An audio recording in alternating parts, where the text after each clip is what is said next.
Good morning everyone. তো দেখো আজকে ব্লগটা জামা কাপড় দিয়ে শুরু করলাম।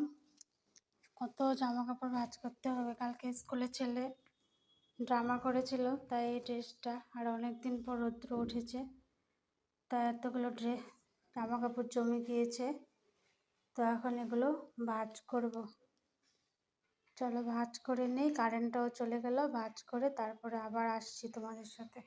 ফ্রেন্ডস দেখো, ঘর পরিষ্কার করতে গিয়ে গীতা সারাংশটা পেলাম। গীতা সারাংশটা নেওয়া হয়েছিল নবদ্বীপ জামালপুর থেকে। জামালপুরে আমার শাশুড়ি মান্নত করেছিল আমার ছেলের জন্য, তাই পুজো দিতে গিয়ে ওখান থেকে কিনেছিলাম গীতা সারাংশটা। দেখো কি করেছে, আরশোলায় খেয়ে ফেলছে। আধা নেই, এই জায়গাটা নেই, এখানটায় কিছুই নেই।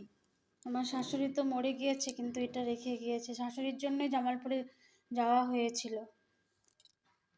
দেখো ঘর পরিষ্কার করতে গিয়ে আরও এটা পেলাম, আমার ছেলের ছোটোবেলার ফটো। বাবাধাম গিয়েছিলাম, বাবাধামে ওকে তখন যা করতে বলতাম তাই করতো। 2016-এর, এই দেখো 6/11/2016-এর, কত ছোট ছিল। ফ্রেন্ডস দেখো এখন চা খাবো।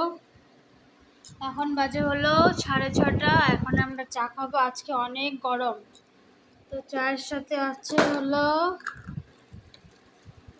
এই তো বিস্কুট, ক্যারেকজেট বিস্কুট। বিস্কুটটা একটা সিস্টেম ভালো দেখলাম, সব ভাগ ভাগ করা।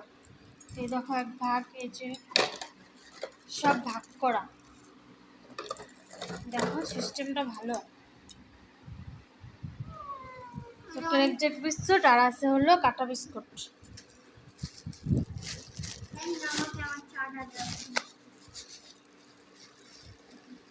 এই দেখো কাটা বিস্কুট।